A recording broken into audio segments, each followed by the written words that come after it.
Boa noite, igreja. Abra sua Bíblia no livro de Atos dos Apóstolos, no capítulo 4.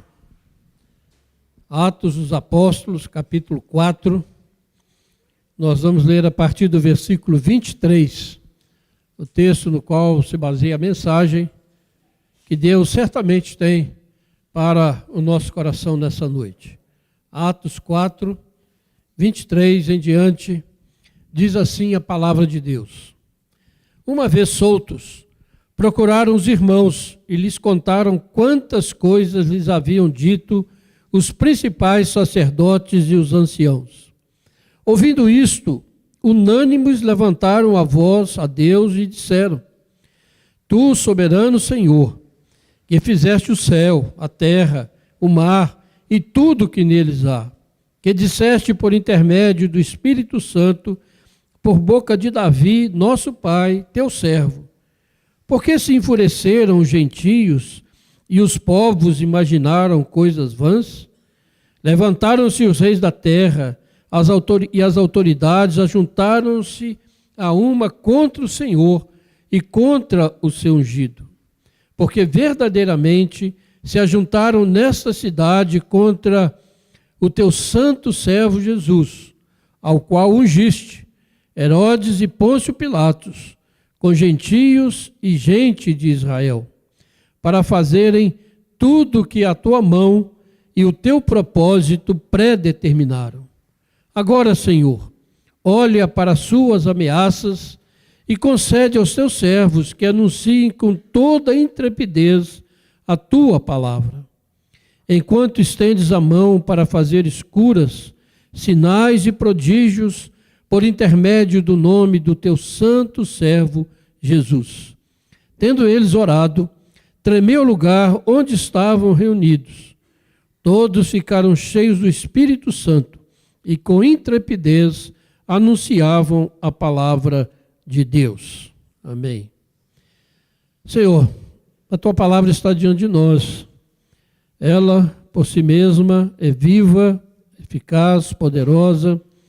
E nós te pedimos, ó Pai, que o Senhor possa aplicar essa palavra ao nosso coração nessa noite, que essa palavra, Deus, possa alcançar o teu povo, edificar o teu povo, exortar o teu povo, ó Pai. Ó Deus, que possamos ser realmente exortados, ó Pai, pela tua palavra nessa noite, consolados, dando-nos, ó Pai, esperança cada vez maior no Senhor, renovando a nossa fé, o nosso amor e a nossa confiança no Senhor. Fala conosco, ó Pai, é o que nós te pedimos, em nome de Jesus. Amém, Senhor. Amém.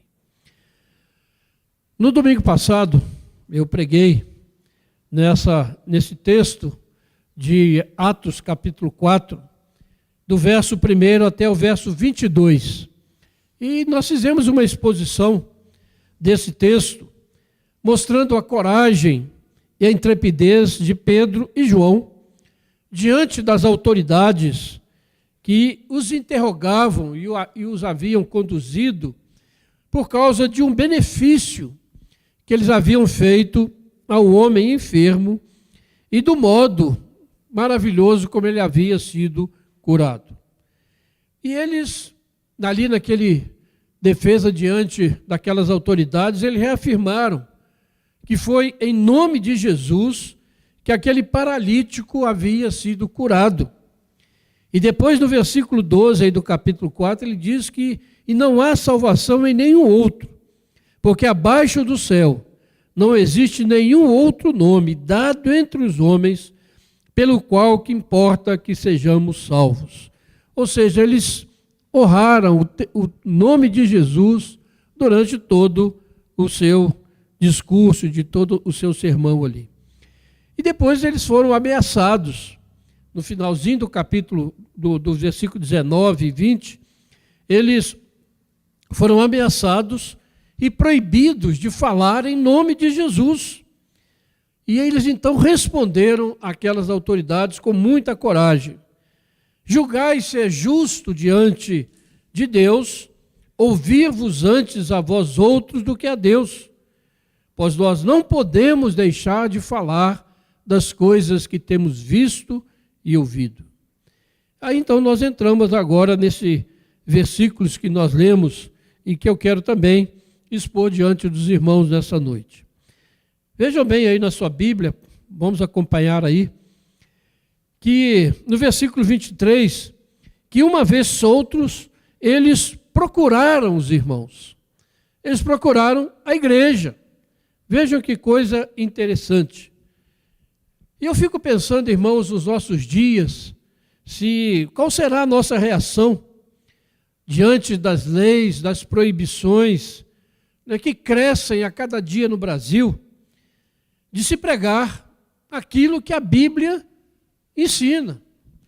Pregar sobre o pecado, o arrependimento, a necessidade de fé, do julgamento de Deus que vem. Será que nós vamos nos curvar e obedecer a estas autoridades?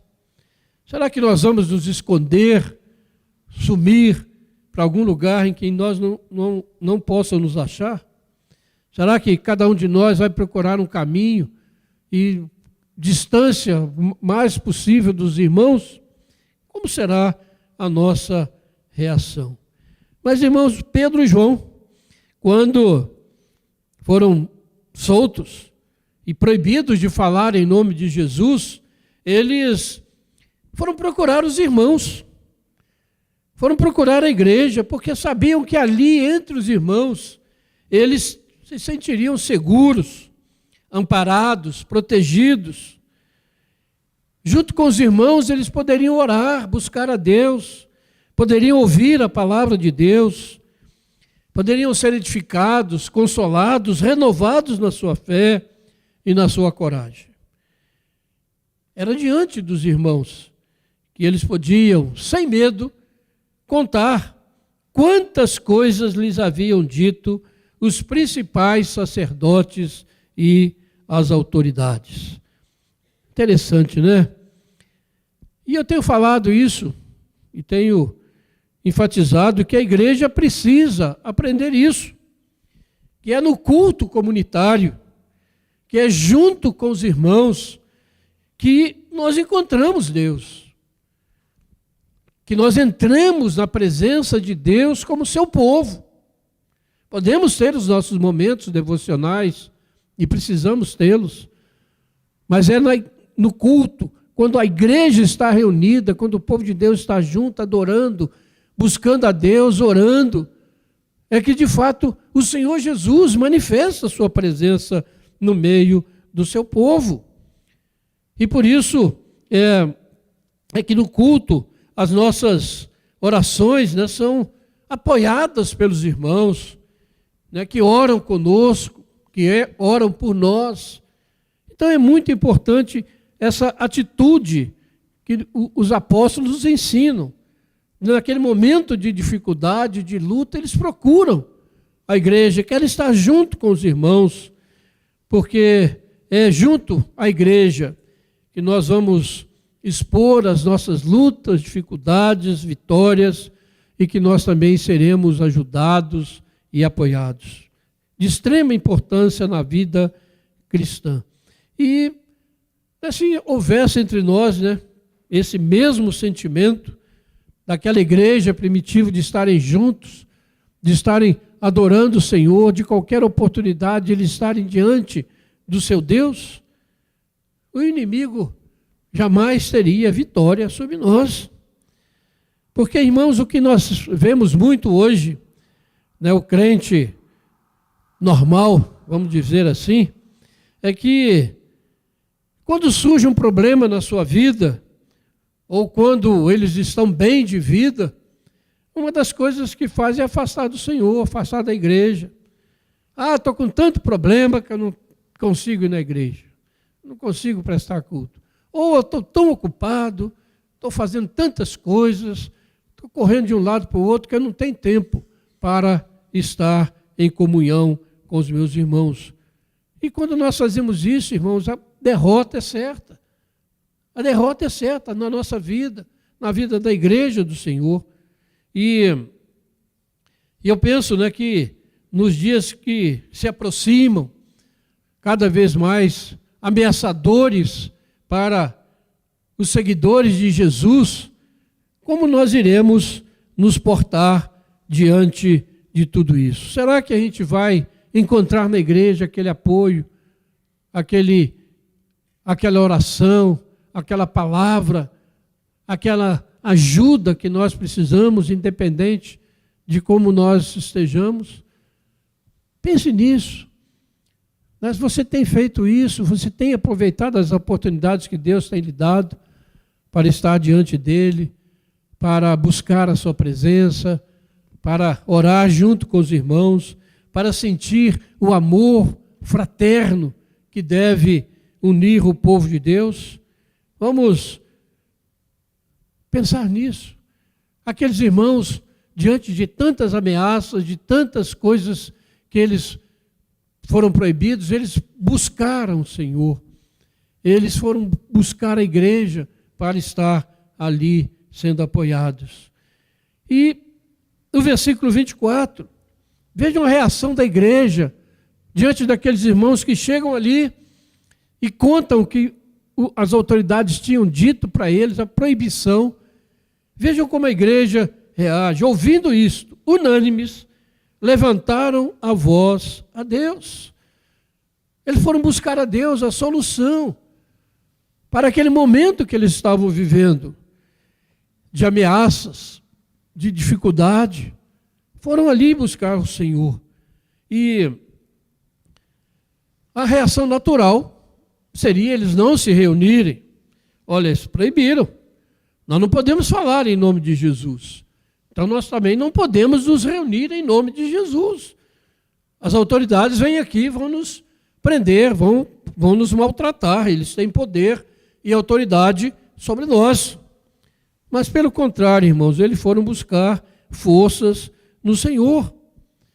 E aqui eu me lembro, alguns dias atrás eu também preguei aqui sobre o rei Ezequias e como ele buscou a Deus naquele momento em que um exército muito poderoso cercava Jerusalém e ele não tinha como enfrentar aquele exército, ele seria derrotado, Jerusalém seria destruída. E o rei Ezequias busca a Deus, entra no templo, leva aquela carta ameaçadora, ora ao Senhor, e Deus faz um milagre que ele não poderia fazer, desbaratando aquele poderoso exército, mais poderoso da época. E é interessante como essa oração, se você ler a oração de Ezequias, está em Isaías 36 e 2 Reis 19, você vai ver que elas são muito semelhantes, elas são muito parecidas. É impressionante como elas seguem a mesma estrutura. E eu fico pensando, que se é dessa maneira, se os discípulos oraram dessa maneira, nós também podemos orar. É um modelo para a gente, para como orar, como buscar ao Senhor, como podemos ser ouvidos pelo Senhor quando nós orarmos. E vejam bem que a oração foi unânime. Quando a gente lê isso não quer dizer que todos oraram juntos ao mesmo tempo, Porque isso traria confusão. Mas, quando diz que unânimes, é que todos concordaram naquilo que iriam orar. Ou seja, quando um orava, os outros diziam amém. Assim seja. Apoiava aquela oração, orava junto. É assim que é a oração unânime. Não é? Porque tanto é que foi assim que a oração está registrada aqui. Um orou e os outros disseram amém, Senhor, assim seja. E a gente fala isso, quando o irmão está orando, ou falamos baixinho, ou mais alto um pouquinho, mas no final da oração nós sempre dizemos amém, porque estamos concordando, a nossa oração unânime, na mesma direção. Eles oraram com o mesmo propósito, porque sabiam que estavam orando a um Deus todo-poderoso. E notem como é que foi a oração deles. Olha aí no versículo 24.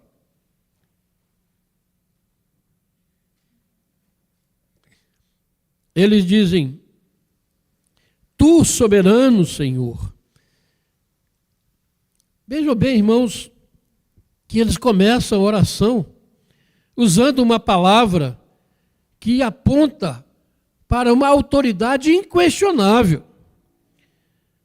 Ou seja, eles oram e buscam aquele que tinha o poder soberano, o poder absoluto.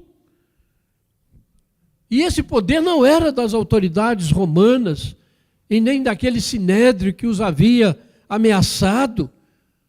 Mas diz aí, olha, tu soberano Senhor, que é o Deus Criador. Ezequias também orou dessa maneira, vendo que Deus era o Criador, irmãos. E não reconhecer a existência de um Criador que fez os céus, a terra, o mar e tudo que neles há, é a grande arma que Satanás tem usado hoje, ou sempre usou, mas hoje, buscando enganar a igreja, buscando enganar o povo de Deus, negando um Deus Criador. A maioria dos estudantes aprendem a teoria da evolução, que continua sendo teoria, porque não consegue provar nada, porque não querem admitir um Deus Criador.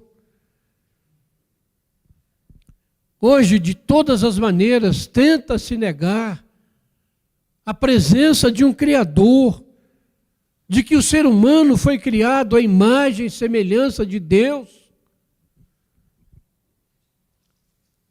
E nessa negação, cada pessoa acha que pode fazer aquilo que quiser com o seu corpo, que ele pode mutilar o seu corpo, fazer mudanças no seu sexo biológico, com o qual ele foi criado, afrontando a criação de Deus. Acha que pode fazer o que quiser. Mas nós precisamos entender que há um Deus Criador. Ele nos criou dessa maneira. E precisamos entender que fomos criados à imagem e semelhança dele. E nós não podemos fazer o que quisermos, porque nós pertencemos a um Deus que nos criou. E nós, irmãos, proclamamos isso, que há um Deus no céu, que criou todas as coisas, para o louvor da sua glória, e que Ele continua reinando soberano, não somente sobre os homens, sobre a história da humanidade, mas sobre todo esse universo grandioso, que nós não temos condição de entendê-los e compreendê-los na sua extensão. Nós cremos que o nosso corpo é templo do Espírito Santo. E por isso devemos cuidar dele, porque Deus nos criou dessa maneira para o louvor da sua glória, para o glorificar. E eu fico pensando, irmãos, quanta arrogância na vida dessas pessoas que, se tirar o ar deles 30 segundos, morrem, desaparecem. E eles, cheios do seu orgulho, acham que vão prevalecer. Logo, logo passarão. Logo, logo serão derrotados pelo Deus soberano, pelo sopro da boca do Senhor Jesus. Eles não prevalecerão. O diabo será derrotado de maneira tremenda e poderosa. Não ficarão impunes nos seus pecados. O julgamento de Deus está aí sobre esta humanidade que está batendo cabeça, não sabe para onde ir, com tantas coisas acontecendo. Julgamento de Deus. Não se esqueça disso e não duvide disso. Eles então buscam, oram. A primeira palavra é essa: Senhor, Deus soberano, que fizeste o céu, a terra, o mar e tudo que neles é.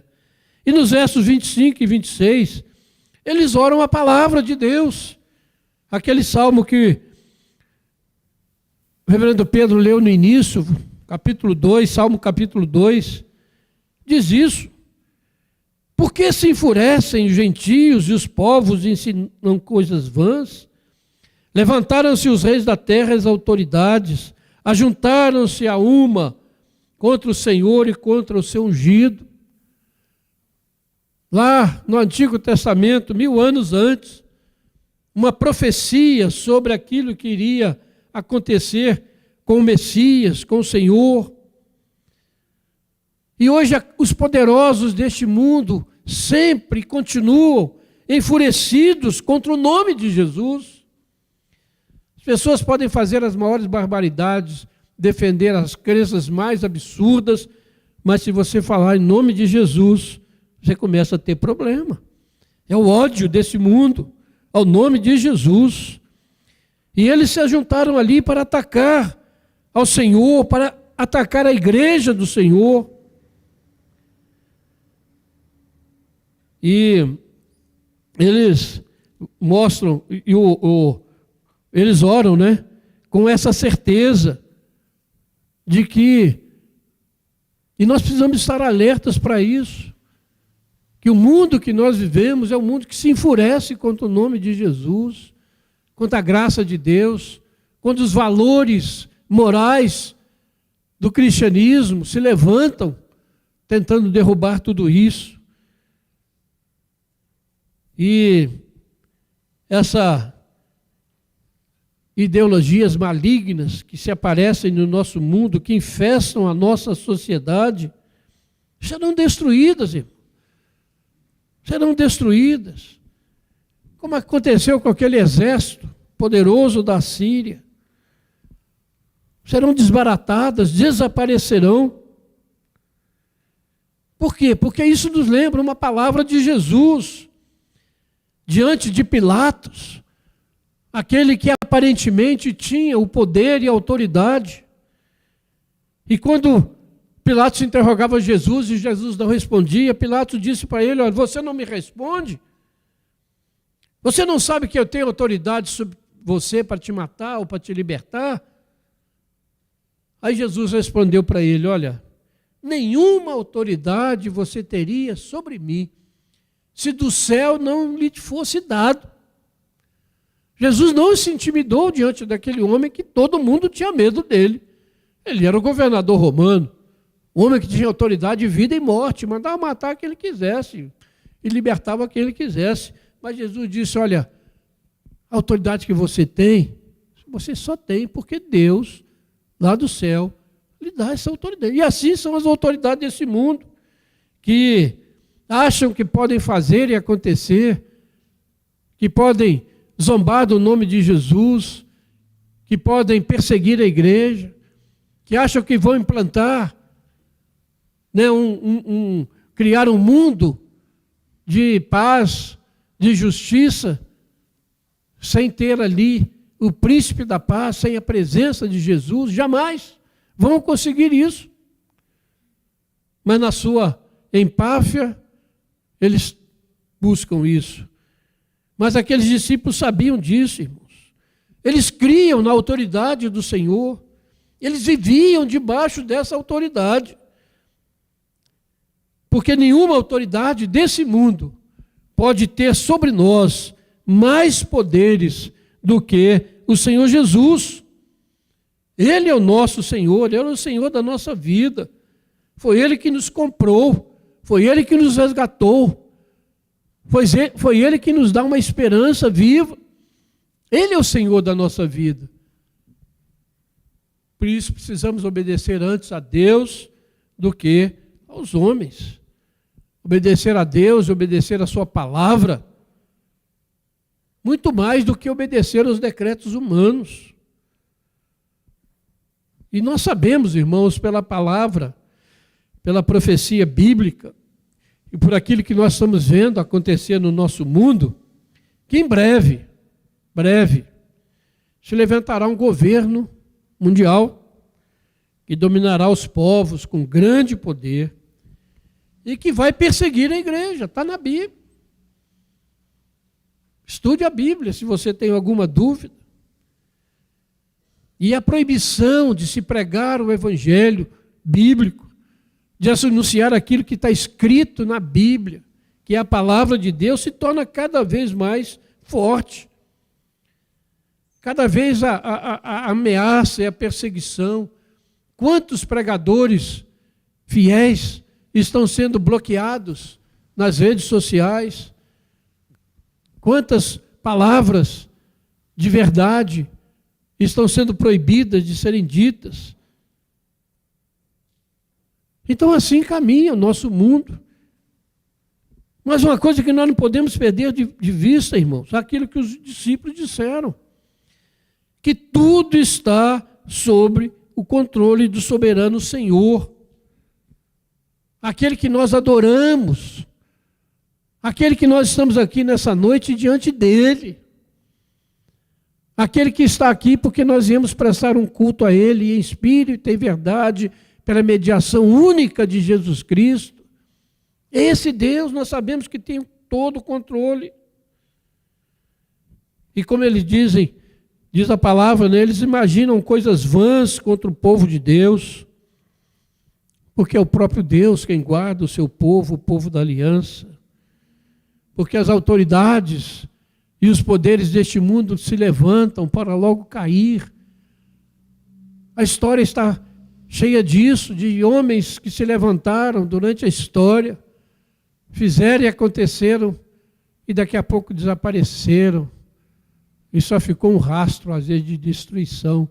Mas eles passaram e não conseguiram mais se levantar. E nos versos 27 e 28, eles dizem, olha, porque verdadeiramente se ajuntaram nesta cidade contra o teu santo servo Jesus, o qual ungiste, Herodes e Pôncio Pilatos, com gentios e gente de Israel. Ou seja, todos os poderes do mundo, comandados por Satanás, se ajuntaram em Jerusalém contra o Senhor Jesus, contra o seu povo, contra os seus discípulos depois, achando que iriam destruí-los, que aquela seita não prosperaria por causa do poder deles. E na arrogância, no orgulho daqueles homens, eles pensavam que estavam exercendo o seu próprio poder. Eu tenho autoridade. Eu posso mandar você fazer isso, não fazer aquilo. Eu estou no poder. Coitados. Nenhuma autoridade existe sem que seja ordenada por Deus. Não se esqueça disso. Está difícil, a coisa está ruim, não está legal. Lembre-se, Deus está agindo de alguma maneira.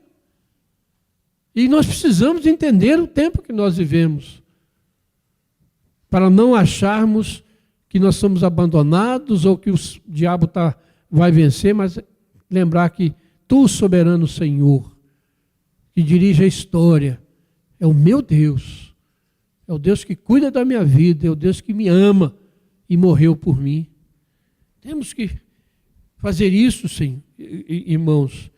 E vejam bem, eles se ajuntaram ali para fazer o quê? Verso 28, para fazerem tudo o que a tua mão e o teu propósito pré-determinaram. Aleluia. Glória a Deus.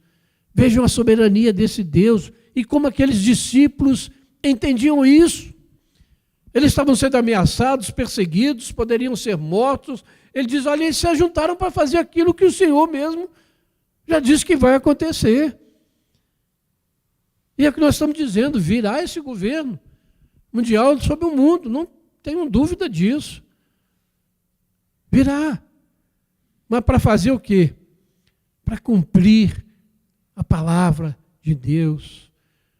E a Bíblia nos exorta a isso. Quando a gente começar a ver acontecer essas coisas, irmão, em vez da gente entrar em desespero, da gente ficar sem saber o que fazer, para onde ir, a Bíblia diz que a gente deve levantar os olhos e nos alegrar, porque a nossa redenção se aproxima a passos velozes. Precisamos crer que aquilo que está acontecendo se ajuntaram para fazer tudo o que a tua mão e o teu propósito pré-determinaram, irmãos. A soberania de Deus está expressa aqui. Ele determina o que vai acontecer da história. Podemos não entender, E graças a Deus nós não entendemos, porque se a gente entendesse Deus, a gente seria até maior do que Deus, né? Mas a gente não entende os caminhos do Senhor. Mas nós sabemos que os caminhos dele são bons, são retos, que a vontade dele é perfeita. Precisamos crer nisso e descansar nisso. Por isso, irmãos, das bases da teologia reformada é a soberania de Deus na direção de todas as coisas. Na palavra predestinação, que arrepia tanta gente, está aqui, escrito aqui, ó, que o propósito predeterminou. Temos que crer nesse Deus, porque se não cremos nesse Deus, nós estamos perdidos, esse mundo não tem esperança, não tem direção. Porque Deus chama aqueles que serão salvos, predestina, como diz a teologia reformada, porque se não fosse assim, ninguém seria salvo. Se não fosse assim, esse mundo não teria futuro. Seria um caos absoluto. E por isso esse soberano Senhor deu a Jesus um nome que está acima de todo nome, diante do qual todo joelho deve se dobrar e confessar que Ele é Senhor. E tendo essa visão, irmãos, clara da soberania de Deus e da ação neste mundo, é que aqueles discípulos se colocaram e oraram ao Senhor. Sabe qual é a diferença da oração deles para a nossa oração, irmãos? Eles tinham uma visão correta de Deus. Nós temos uma visão muito infantil, muito pequena. O Deus que nós oramos, na maioria das vezes, é um Deus que nós mesmos criamos. É um Deus que nós imaginamos. E muitas vezes um Deus que não tem poder, não tem autoridade, fraquinho. Tem gente que manda em Deus, que dá ordem para Deus, que fala assim, tem que acontecer isso ou aquilo. Que Deus é esse que recebe ordem da gente? Vejam aqui que eles não deram ordem nenhuma ao Senhor. Eles sabiam e criam na soberania do seu Deus. Nós criamos um Deus e oramos a este Deus muitas vezes, sem esperança nenhuma, sem fé nenhuma. Tentamos manipular esse Deus muitas vezes. Não é à toa que as nossas orações muitas vezes não são ouvidas, porque nós queremos determinar o que Deus tem que fazer. Queremos ver as nossas orações atendidas? Vamos orar a esse Deus que está revelado no Antigo e no Novo Testamento. Porque Ele é o Senhor soberano, Criador dos céus e da terra. E conduz a história segundo o seu propósito, para aquele dia determinado, quando a trombeta soará, o céu se abrirá e o Senhor Jesus voltará em poder e glória. É para lá que caminha a história. Os povos, os governantes estão imaginando coisas vãs. Vamos criar um mundo sem preconceitos. Vamos criar um mundo onde todos vão se amar, onde vai haver respeito. Vamos fazer leis para que as pessoas cumpram. Eles se esquecem de um pequeno detalhe que a Bíblia diz e que é fundamental na nossa teologia, a depravação total do ser humano. Somos seres caídos, criados à imagem e semelhança de Deus, mas caídos e mortos em delitos e pecados. Por isso esse mundo jamais vai alcançar o que os povos imaginam, os governantes imaginam, coisas boas, coisas vãs. E eles então entendem. Olha, eles se reuniram aqui para fazer aquilo que o Senhor já havia determinado. Aí no versículo 29 e 30, eles vão fazer o pedido deles, olha aí. Que oração diferente, né? Que oração diferente dos nossos pedidos hoje, né? Eu acho que a gente estaria na situação deles, a gente estaria hoje choramingando, né? Ah, Senhor, eu sou tão bonzinho, eu frequento a igreja, eu sou uma pessoa tão boa, E o Senhor está deixando a gente passar isso. Pessoas aí estão ameaçando a gente não pegar o evangelho. Ah, Senhor, desapareça com essa turma. Ah, Senhor, arruma um jeito de tirar isso daí. A gente ia orar desse jeito, sem dúvida. Nós somos aquela geração mimimi, né? Ah, Senhor, nos livra de todo sofrimento, nos livra de toda perseguição. Nós somos mais que vencedores. Mas eles oraram de maneira diferente, irmãos. Diante daquela terrível perseguição, eles fizeram apenas um pedido ao Senhor. Agora, Senhor, olha para as suas ameaças. Olha, Senhor, nós não podemos nos contrapor a esse poder que está aí. Nós somos um grupo pequeno. Eles têm toda a autoridade de nos prender, nos matar e fazer o que quiser. Nós não temos condição de enfrentá-los. Então, Senhor, cuida deles, do jeito que o Senhor quiser.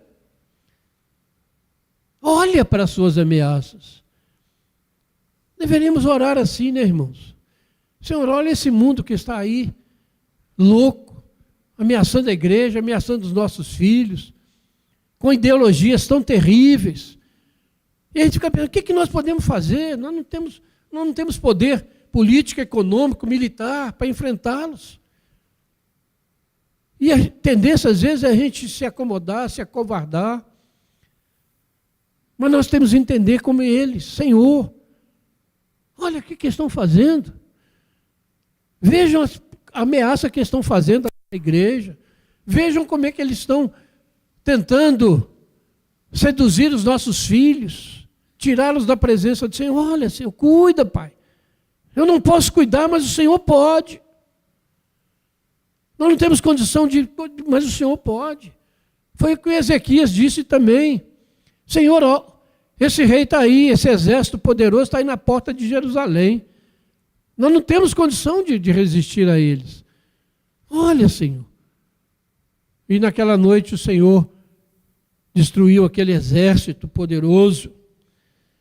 Que coisa maravilhosa, né, irmão? A gente precisa aprender a descansar na mão do Senhor diante disso tudo. Precisamos estar sabendo o que acontece. Não podemos fazer como um avestruz, né? Enfiar a cabeça no buraco e achar que está tudo bem. Precisamos saber, acompanhar e orar sempre, Senhor, olha isso aí, Senhor. Está vendo o que está acontecendo? Olha, Senhor, a tua igreja não tem como resistir. Mas o Senhor é o soberano Senhor. A igreja é do Senhor. Foi por ela que Jesus morreu. Pensa bem, irmãos. Jesus morreu por você, morreu por nós, morreu pela igreja. E Ele é o soberano Senhor. Toda a autoridade me foi dada no céu e na terra. O que o diabo pode fazer com a gente? Nada.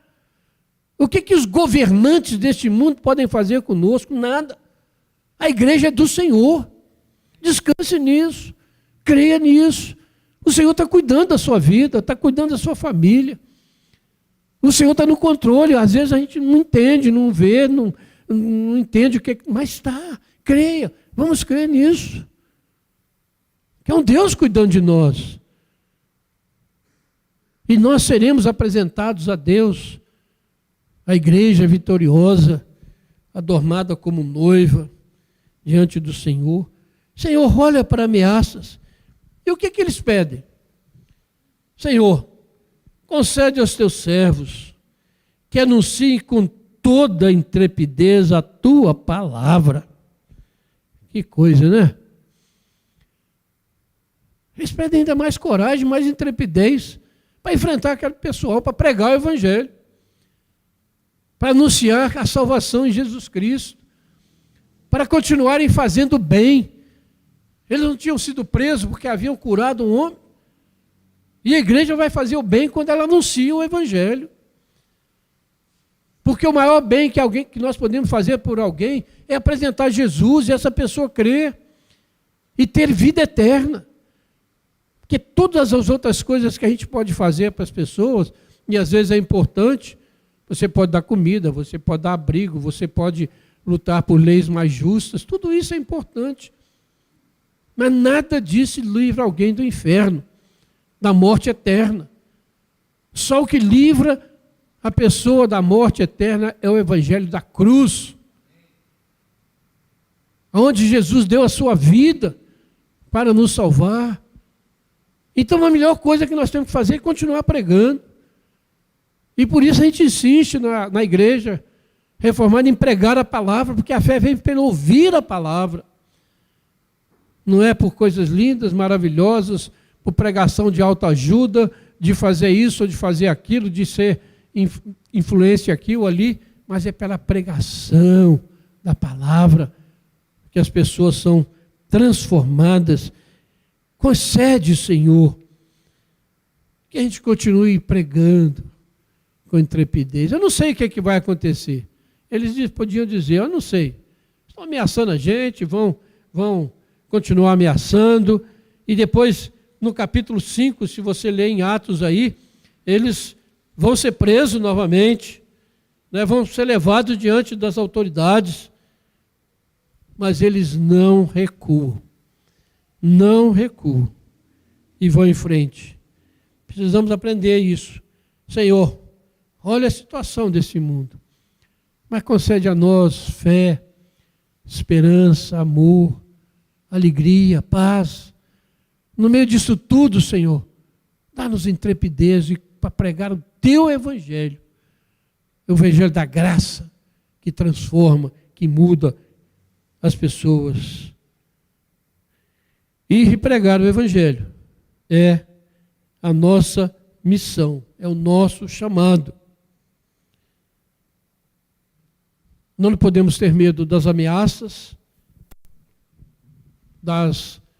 dos poderosos deste mundo, porque aquele que está conosco é muito, infinitamente maior e poderoso do que aquele que está com o mundo. Será que a gente crê nisso, irmãos? Será que a gente crê nisso? Será que a gente crê que Jesus é o único caminho para alguém se livrar do inferno e da morte eterna? Ou se a gente não crê mais no inferno, né? Que ninguém vai para lá, né? Eles pedem, então, concede, Senhor. Enquanto estendes a mão para fazer curas, sinais e prodígios, não eram eles que faziam curas, sinais e prodígios, era o Senhor. Eles iam anunciar o Evangelho. Enquanto anunciavam o Evangelho, o Senhor ia espalhando a sua bênção. O Senhor espalhando a sua misericórdia, a sua graça. E o verso 31 mostra qual foi a resposta àquela oração, né? Sincera, humilde, confiante, unânime. De que tremeu o lugar. Todos ficaram cheios do Espírito Santo e com intrepidez anunciavam a palavra de Deus.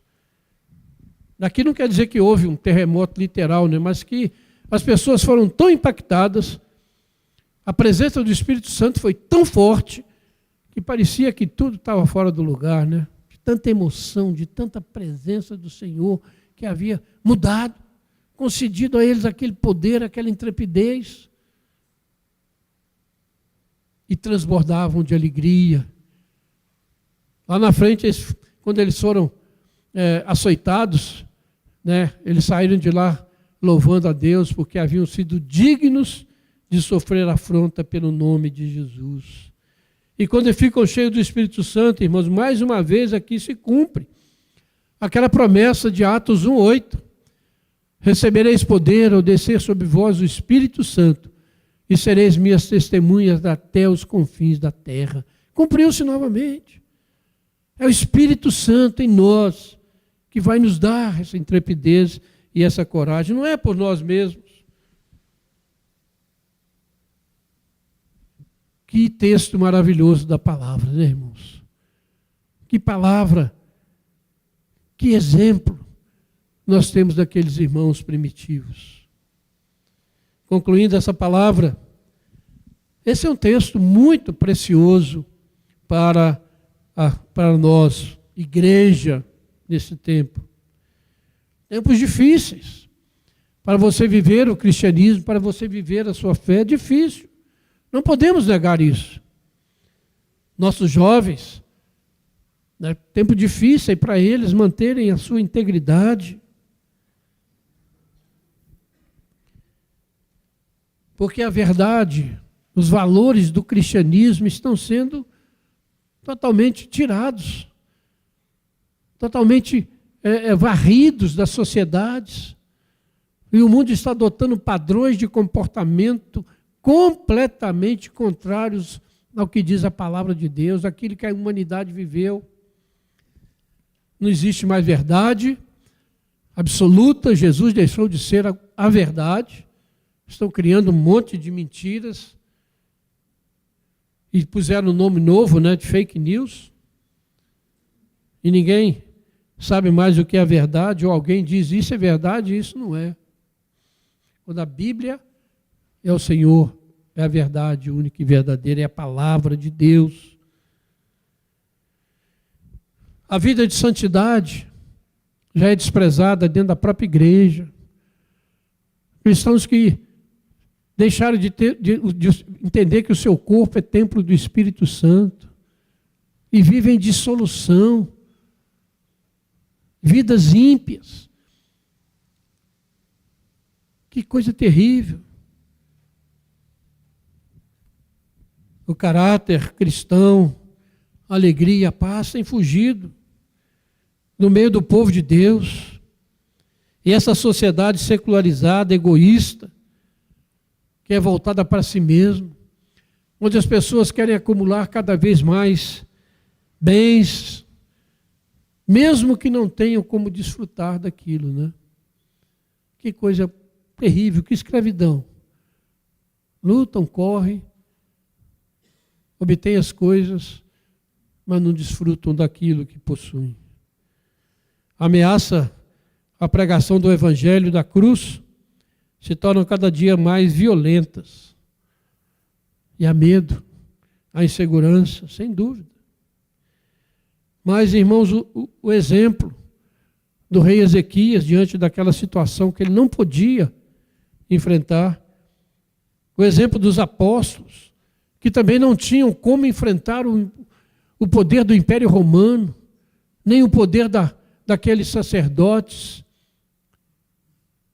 Que exemplo eles dão para nós, irmãos, de confiar em Deus, de entender e crer que num Deus soberano que está guiando todas as coisas. E que a solução de tudo está em Deus, em confiar em Deus, em orar a esse Deus. E esse exemplo deles deve nos estimular a confiar nas promessas do Senhor. Promessas maravilhosas para o seu povo, estão na Bíblia. Leia a Bíblia. Veja o que Deus diz que você é e o que Ele tem preparado para você. Que nada pode separar você do amor dEle.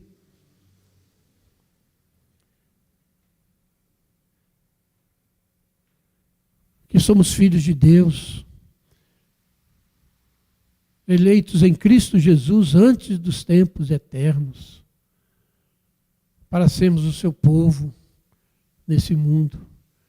Povo eleito, protegido, guardado pelo Senhor. Povo que o diabo não pode tocar. O diabo não pode fazer nada que Deus não permita. Vamos crer nisso, irmãos.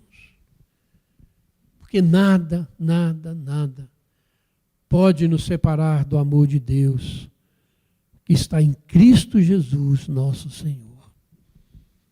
O amor de Deus já foi provado. Então Ele não vai nos abandonar hoje, aqui e agora, no meio desse mundo terrível. Jesus falou, né, que a gente deve temer não aqueles que podem matar o corpo, mas devemos temer aquele que pode fazer perecer no inferno tanto o corpo como a alma. Esse sim devemos temer. É o Deus que tem toda a autoridade, não a esses poderes do mundo. Importa obedecer a Deus e não aos homens.